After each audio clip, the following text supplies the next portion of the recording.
Hi guys, this is Arvind Kumar. Welcome you all in our classes. Let's begin a new way of learning. दोस्तों आपका स्वागत है are classes में। Friends, आज का class हम लोग डिस्कस करने वाले हैं इंग्लिश के ऊपर। इसमें हम लोग इंग्लिश में दो पोर्शन होंगे, एक तो होगा प्रोज और एक ग्रामर। सो हम लोग इस क्लास में डिस्कस करेंगे केवल ग्रामर के बारे में, ठीक है। तो देखिए, ग्रामर जो होगा, तो आज जो हम लोग इंग्लिश स्टार्ट करने वाले हैं, ये इंग्लिश सारे क्लास के लिए इम्पोर्टेंट होंगे। जो क्लास फिफ्थ में वो भी देख सकता है, जो ट्वेल्थ में वो भी, और जो कंपटीशन की तैयारी कर रहा है वो भी देख सकता है। क्योंकि यहाँ पे हम बेसिकली फोकस करेंगे हम इंटरमीडिएट और प्राइमरी स्कूल वाले के लिए, ठीक है। लेकिन यहीं से आपका बेस मजबूत होता है, ठीक है फ्रेंड्स। सो ग्रामर में हम लोग थोड़ा सा कंटेंट्स जान लेते हैं कि हम लोग क्या क्या पढ़ेंगे, ठीक है। थोड़ा सा सिलेबस जान लेते हैं कि हम लोग क्या क्या पढ़ने वाले हैं इस क्लास में। तो वन बाय वन सारे क्लास में आगे चल के हम क्लास में आपको सारी चीज़ें डिस्कस करेंगे, बट थोड़ा सा मैं रिव्यू बता दूं कि क्या सब पढ़ाऊंगा शुरुआत में। तो देखिए, सबसे पहले हम बात करेंगे पार्ट्स ऑफ स्पीच की। पार्ट्स ऑफ स्पीच फ्रेंड्स, मेरा मानिए तो इंग्लिश ग्रामर में पार्ट्स ऑफ स्पीच अगर आप समझ गए तो पार्ट्स ऑफ स्पीच ही पूरी इंग्लिश ग्रामर है। और इसी में आपके टेंस, वॉइस, नरेशन, सारी चीज़ें हैं, ठीक है। तो पार्ट्स ऑफ स्पीच होते हैं 8, आप सबको पता है। पहला होगा नाउन, दूसरा प्रोनाउन,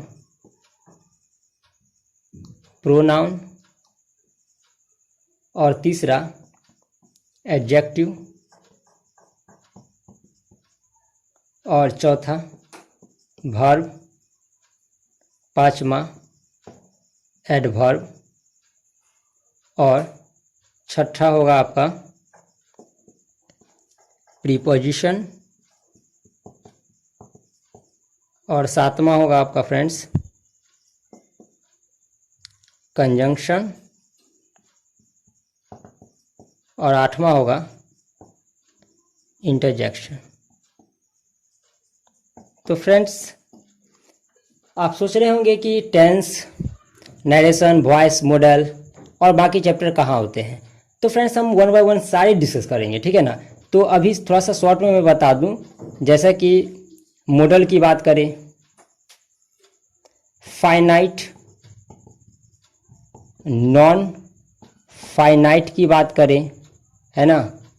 यदि मैं बात करूं आपका सब्जेक्ट, वर्ब, एग्रीमेंट की बात करूं, वॉइस, टेंस, नरेशन, सो ये सभी चैप्टर जो हैं आपके वर्ब के हैं। इसमें हम लोग मेनली जो बात करते हैं केवल वर्ब के ऊपर बात करते हैं, ठीक है फ्रेंड्स। तो इसी तरह से ऐसे बहुत सारे चैप्टर हैं, जैसे क्वेश्चन टैग हो गया, रिमूव टू हो गया, और भी काफ़ी टॉपिक्स। तो ये सारे टॉपिक जो हैं जब मैं डिस्कस करूँगा डिटेल में तो बताऊँगा ये कौन से पार्ट्स ऑफ स्पीच हैं।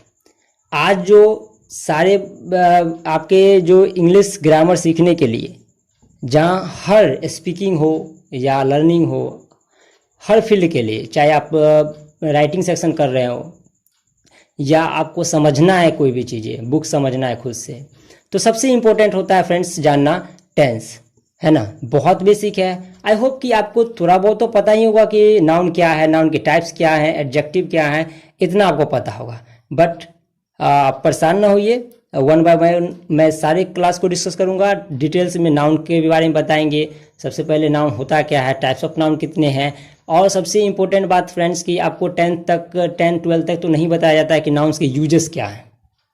और कंपटीशन में आपको सबसे इंपॉर्टेंट टॉपिक तो यही हो जाते हैं, यही बेसिक, केवल noun, pronoun, adjective, verb, adverb, preposition, conjunction. तो हम लोग बहुत डिटेल में, एकदम डिटेल में सारे क्वेश्चंस को, सारी चीज़ों को देखेंगे।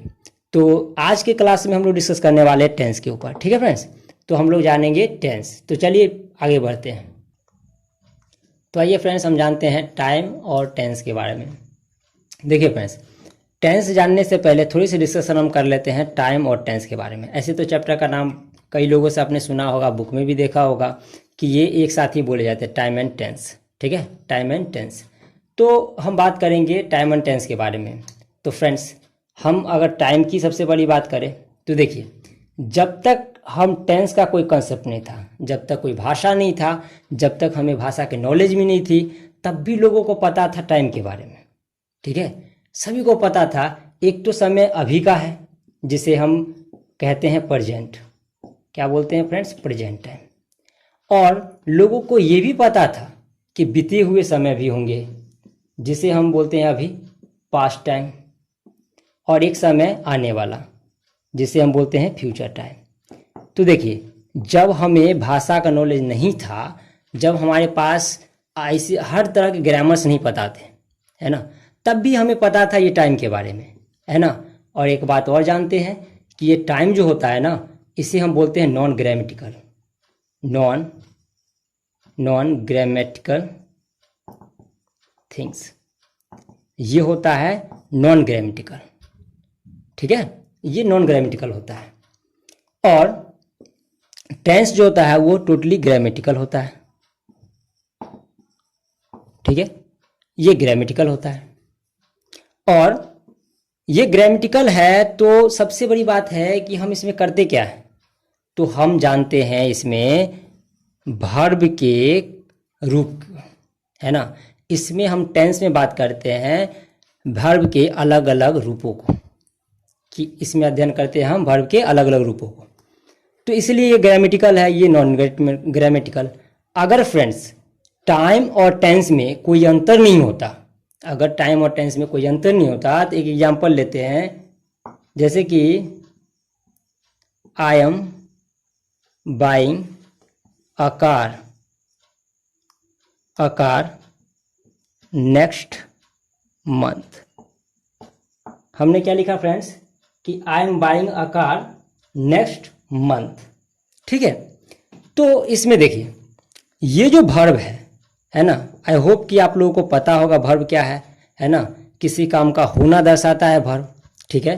तो यहाँ पे आईएनजी फॉर्म है वर्ब, और ये दिखा रहा है वर्ब यहाँ पे है, वो क्रिया जो है वो बता रहा है प्रेजेंट को, ये बता रहा है प्रेजेंट टाइम को, है ना। वर्ब से प्रेजेंट टाइम का बोध हो रहा है। लेकिन अगर हम इस सेंटेंस की बात करें तो ये सेंटेंस क्या दिखा रहा है, ये नेक्स्ट मंथ, जो कि फ्यूचर टाइम को दर्शा रहा है, फ्यूचर टाइम का दर्शा रहा है, ठीक है friends. So I am buying a car next month, मैं एक कार अगले महीने खरीदने वाला हूँ या खरीद रहा हूँ। तो ये क्या दिखा रहा है कि अगले मंथ, यानी कि ये फ्यूचर की बात कर रहे हैं, है ना। और जबकि ये एक्शन जो है, यहाँ जो क्रिया जो है, ये तो आपको प्रेजेंट को दिखा रहा है।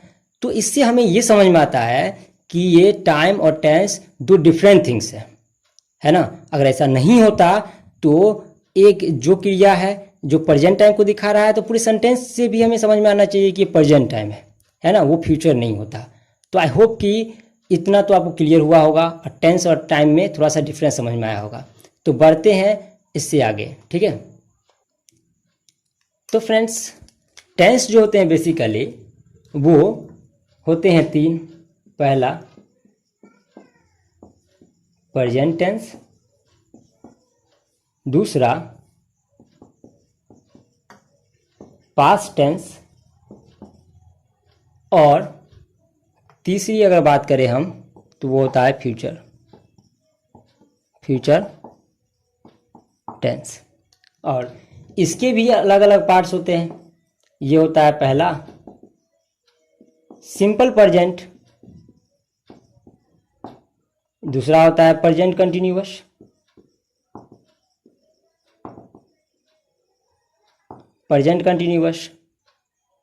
आई होप कि फ्रेंड्स आपको स्पेलिंग क्लियर हुआ होगा, ठीक है। फिर भी कोई डाउट हो तो आप कमेंट्स में मुझे लिख सकते हैं। प्रेजेंट परफेक्ट,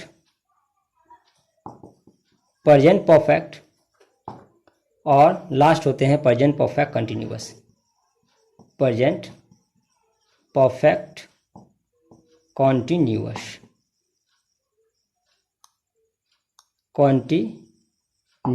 ठीक है friends.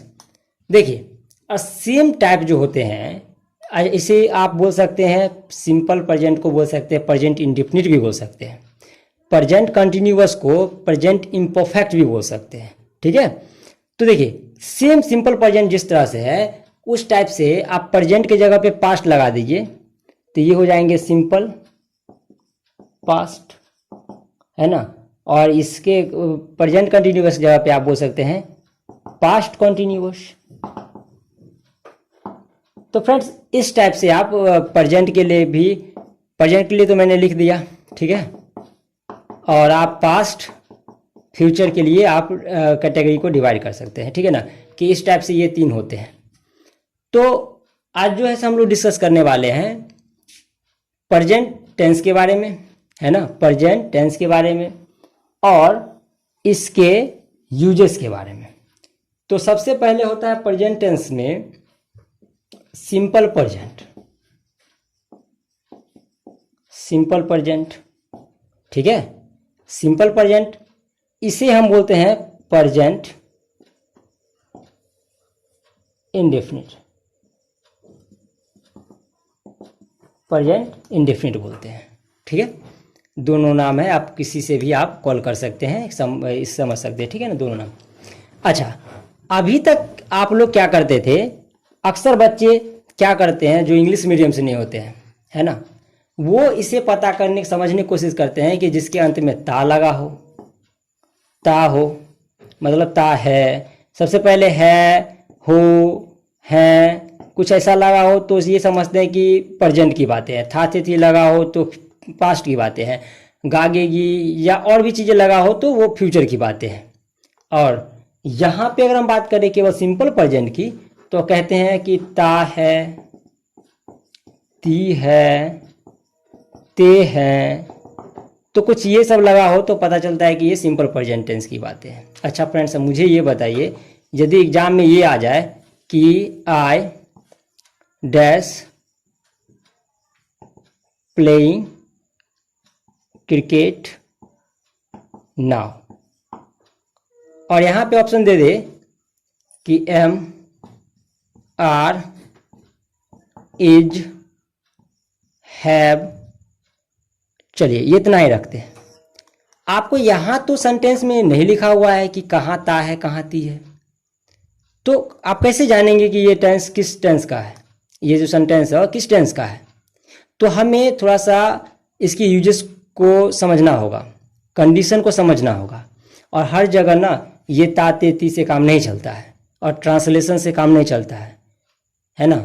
If you want to learn English, है ना, if you want to speak English, तो हमें सबसे पहले we have to understand the uses of all the tenses, ठीक है ना। तो इस तरह से हम लोग समझेंगे यूजेस को। सबसे पहले समझेंगे हम सारे टेंसेस के यूजेस को।